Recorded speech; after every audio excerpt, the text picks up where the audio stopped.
हाम्रो सहकर्मी विश्वास कृतिगलाजीले देशदेखि बाहिर रहेका नेपालीहरूलाई मतदानको निमित्त नेपाल सरकारबाट पटक्क पहल भए पनि सम्भव भएको छैन। विकल्प के हुन्छ उहाँले त्यो रिसर्च बेस्ड केही कुराहरू बताउने प्रेजेन्टेसनको हिसाबले ती कुराहरू राख्ने 10 मिनटको समय छुट्याइएको छ।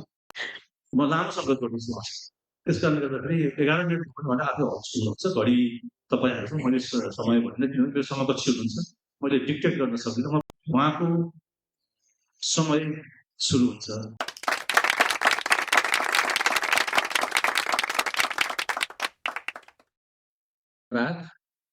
उपाध्यक्ष रामशरण सिंह यूरोप संयोजक रोबर्ट लिम्बुज्यू, प्रमुख अतिथि युके तथा आयरल्यान्डको निमित्त नेपाली राजदूत विपिन द्वारीज्यू, श्रम आप्रवासन तथा डायस्पोरा महाशाखा प्रमुख कृष्ण कुमार सुवेदी कृषि छेत्रीज्यू, आईसीसी अध्यक्ष डाक्टर हेमराज शर्माज्यू, एनसीसी का सम्पूर्ण अध्यक्षज्यूहरू, प्रतिनिधिज्यूहरू, आईसीसी का सम्पूर्ण पदाधिकारी साथीहरू, सबैलाई मर्निङ। म एकदमै छोटो मेरो केही कुरा यहाँहरूलाई प्रस्तुत गर्न चाहन्छु। यो चाहिँ विशेष गरेर नेपाल सरकारलाई अनुरोध आग्रह गर्न चाहन्छु। मेरो शीर्षक रहेको छ प्रवासी नेपालीको संसदीय प्रतिनिधित्व। यो चाहिँ हामीले धेरै अनुभव गर्यौं, धेरै पटक नेपाल सरकारले पहल गर्यो, तर पनि सम्भव भएको छैन। तर यसको विकल्प अरू के पनि हुन सक्छ त के हुन सक्छ भन्ने सवालमा मैले रिसर्च गरेको थिएँ। यही कुरा चाहिँ यहाँलाई शेयर गर्न चाहन्छु। सबभन्दा पहिला मेरो परिचय 14 वर्ष मैले त्यहाँ पढाउने काम गरेँ, मेरो त्यो अनुभव छ र म आईटी को प्रोग्रामर र टिचर पनि हो 99 देखि। र मैले चाहिँ यो चाहिँ मास्टर्समा मेरो इन्टरनेसनल रिलेसनको बारेमा साउथ चाइनाको बारेमा गरेको हुनाले यो पुस्तक मेरो पब्लिस छ। त्यस्तै गरी मेरो 6वटा किताब पब्लिस छ। हाम्रो कृषि सर हामी साहित्यिक फिल्ममा जोडिएका छौँ। त्यस्तै गरी म केही मिडियाहरू पनि चलाउँछु, नेपाली समाचार अनि today-press.com, किन नेपाली मिडियमले मात्रै हाम्रो प्रभाव पाउँदो रहेछ, इङ्ग्लिसमा नै पहुँच हुनुपर्छ भन्ने हिसाबले। र फेसबुकले धेरैचोटि मलाई कारबाही गरेको हुनाले फेसबुक जस्तै हाम्रो प्लेटफर्म निर्माण गरिएको छ facingface.com। तर यसलाई चाहिँ अलिक गुपचुप किन राखिएको छ भने जति धेरै रजिस्टर भयो उति धेरै हाम्रो ब्यान्डविड्थको खर्च हुने भएको हुनाले। तर यो रेडी छ, अप एन्ड रन छ यो facingface.com र यसको चाहिँ शेयर जारी गर्ने हामी गरिरहेका छौँ। र मलाई यो घुम्ने भनेको चाहिँ यो सानो मेरो रियल इस्टेटको चाहिँ बिजनेस छ। म बढी यो अप्सनहरुमा काम गर्छु र म चाहिँ 40 वर्षको उमेरमा मेरो ब्याचलर सुरु भयो। त्यहाँदेखि मेरो डिग्री पोलिटिक्समा हो क्यान्टरबरी क्राइस्ट चर्च युनिभर्सिटीबाट। 17 देखि 2020 सम्ममा मैले डिग्री सिद्ध्याएँ पोलिटिक्समा र 21 मा मैले मास्टर्स सिद्ध्याएँ। र मलाई लाग्छ युकेमा विद्यार्थीहरू कसरी कस्तो स्थिति हुन्छ भनेर मलाई सबभन्दा राम्रो थाहा छ, किनभने म चाहिँ पुरै फुल टाइम विद्यार्थी भएर पढेँ। त्यो भयो मेरो परिचय।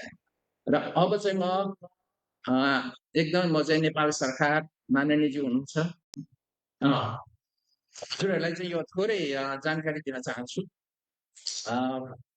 प्रवासमा रहेका आफ्ना नागरिकहरूलाई अरू देशले चाहिँ कसरी चाहिँ मतदानको अधिकार दिएको छ भन्ने सवालमा अलिक डिफ्रेन्ट मेरो फाइन्डिङ छ।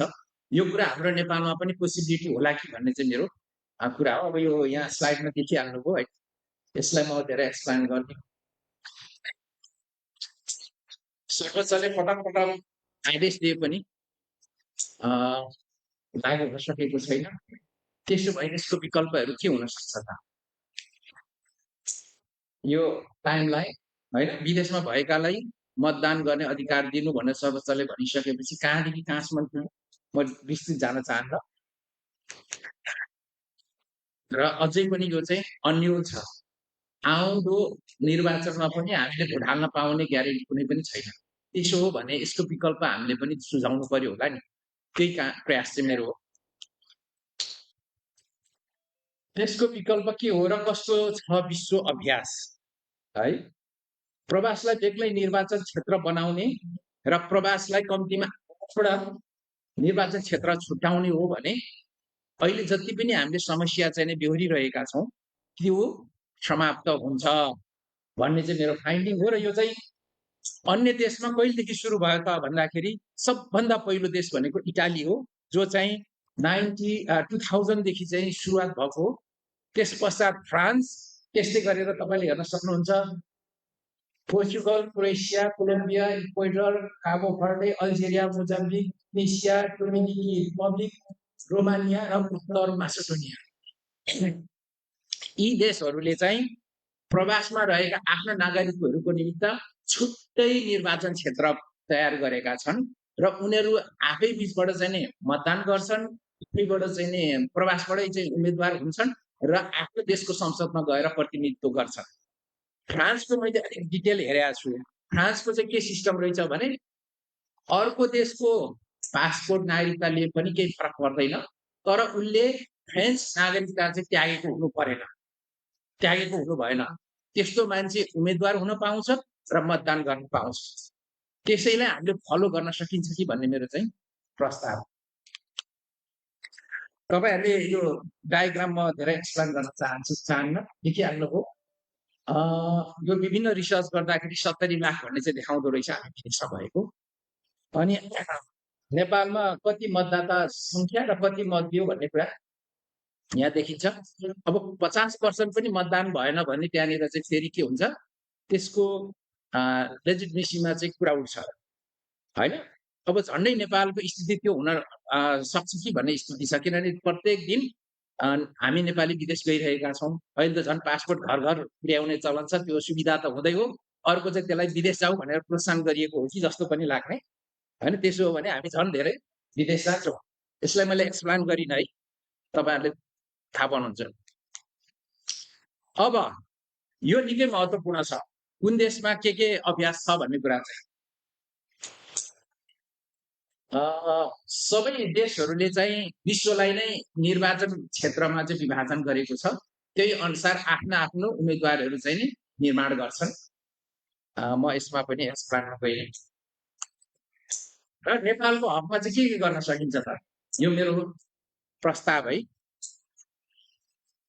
नेपालमा चाहिँ 8वटा चाहिँ निर्वाचन क्षेत्र प्रवासलाई दिने हो भनेदेखि यसरी हामी चाहिँ विभाजन गर्न सक्छौँ। मैले अझै यसलाई सजिलोको लागि यसरी राखेको छु। खाडी तथा मध्यपूर्वमा 3वटा, दक्षिण तथा पूर्वी एसियामा 2वटा, युरोपमा 1वटा, अमेरिकामा 1वटा, अफ्रिकामा 1वटा, ओसियानामा 1 र अन्य क्षेत्रमा 1 गरी जम्मा 8वटा निर्वाचन क्षेत्र देशदेखि बाहिर दिने हो भने प्रभावकारी हुन्छ भन्ने देखिन्छ। अब यो 8वटा 165 मा यो 8वटा चाहिँ कहाँबाट झिक्ने भन्दाखेरि अब मैले देखाएँ नेपालको सबभन्दा धेरै निर्वाचन क्षेत्र भएको काठमाडौँ, मोरङ, झापा, मधेसी र कैलाली छन्। यिनीहरूबाट चाहिँ हटाउन सकियो र 8वटा चाहिँ प्रवासको लागि छुट्याइयो भनेदेखि यो सम्भावना छ भन्ने देखिन्छ। र अब हामीले यसरी प्रवासलाई चाहिँ नि छुट्टै निर्वाचन क्षेत्र बनाइयो भने के फाइदा हुन्छ त? पहिलो नम्बर कुरो, हामी प्रवासको प्रतिनिधिले प्रवासमा भएका समस्याहरू के हुन् भन्ने कुरा चाहिँ हामीलाई थाहा हुन्छ र हामीले त्यसलाई सल्भ गर्नको निम्ति हाम्रो पहल प्रभावकारी हुन्छ।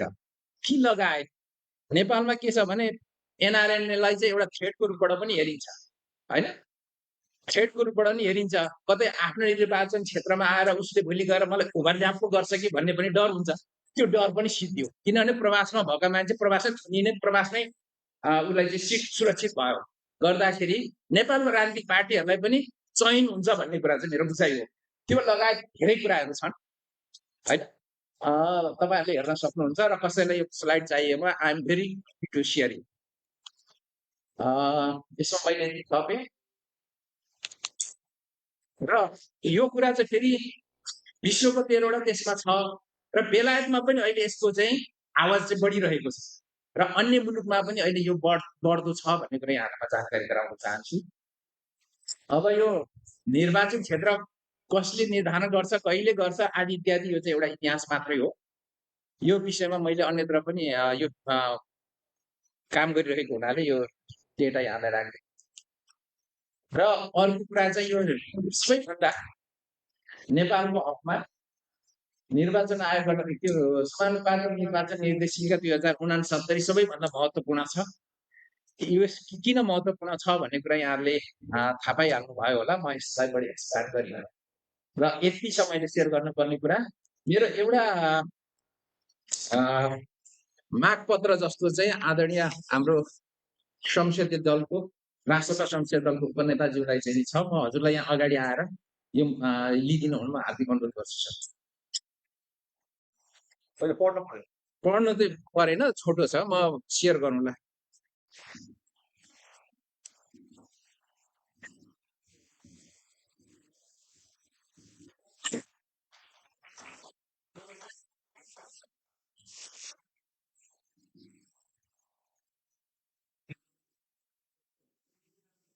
यो चाहिँ साँच्चै गराउँछ। यो चाहिँ मेरो यो कार्यपत्र चाहिँ यो 12 पेजको छ। अनि यो चाहिँ मेरो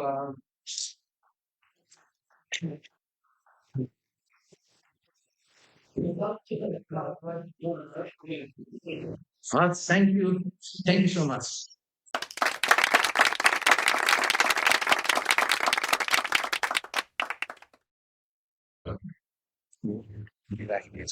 धन्यवाद छ मित्र विश्वास टिकेलाज्यू।